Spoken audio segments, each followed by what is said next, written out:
오늘은 T55를 이용해 치아바타를 만들었어요. 역시나 부드럽고 폭신한 치아바타였어요. T55 대신 강력분과 박력분을 반반 사용하셔도 돼요. 수분율은 되도록 낮게 설정했어요. 하하. 먼저 물과 밀가루를 섞어서 오토리즈를 했어요. 오토리즈는 그냥 과정처럼 해주고 있어요. 오토리즈 후 실온에 두었어요. 오토리즈 1시간 후 소금과 르뱅을 넣고 반죽했어요. 잘 섞이도록 1단으로 2분, 2단으로 2분 돌렸어요. 잘 섞인 후 물을 조금씩 부어가며 섞어주었어요. 1단으로 물을 섞고 2단으로 빠르게 흡수시켰어요. 물을 다시나주 한 다음 올리브 오일을 추가했어요. 1단으로 조금씩 올리브 오일을 부어서 섞어주고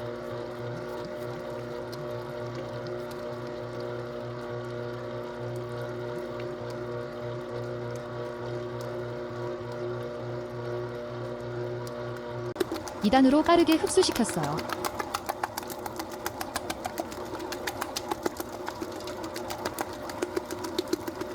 마지막으로 1단으로 1분을 섞어서 마무리해 주었어요. 총 9분 정도 걸린 것 같아요. 반죽은 매끈하고 광택이 흐르는 정도의 상태예요. 반죽 온도는 26도였고 사과 컨테이너로 옮겨 담고 시작점을 표시했어요. 30분 후 반죽을 당겨서 말아 넣으면서 폴딩을 했어요.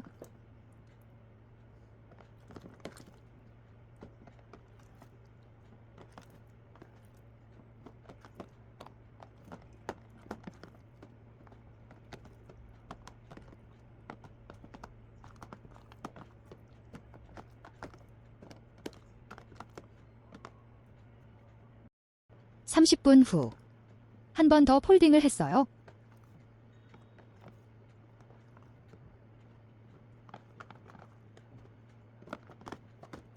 반죽이 탄력이 있고 윗면에 약간의 기포가 보이는 상태예요. 1시간 후 반죽 표면에 기포가 보이고 탄력이 느껴졌어요. 25% 정도 자란 것 같아요. 반죽을 냉장고로 옮겨서 나머지 발효를 이어갔어요. 냉장에서 18시간 후 반죽은 50% 이상 자라 있었어요. 반죽을 냉장고에서 꺼내서 실온화하지 않고 바로 분할을 했어요. 점심시간 전에 완성하려니 못 기다리겠더라고요.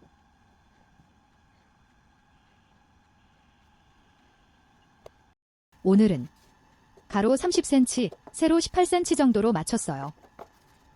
총 6개로 분할을 해서 조금 작게 구울 거예요. 굳이 사이즈를 작게 만든 이유는 뒤에서 알려드릴게요.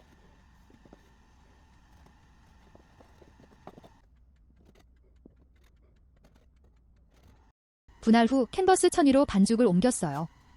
수분율이 높지 않아서 반죽을 만지고 반듯하게 모양 잡고 옮기기가 쉬웠어요.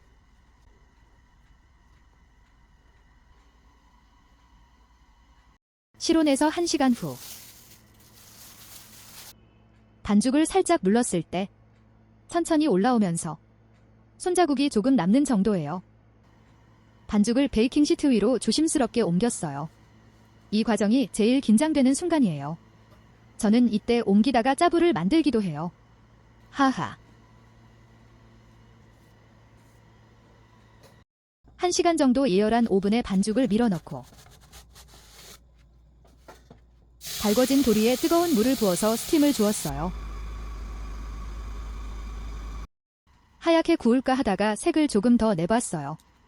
가볍고 폭신하게 구워져 나왔어요. 수분율이 높지 않은 반죽이라 크은 기공은 기대하지 않았지만 그래도 내상이 궁금해서 바로 잘라보았어요. 하하. 얼마나 폭신하고 부드러운지 보이시나요? 폭신하지만 쫄깃한 식감도 있었답니다.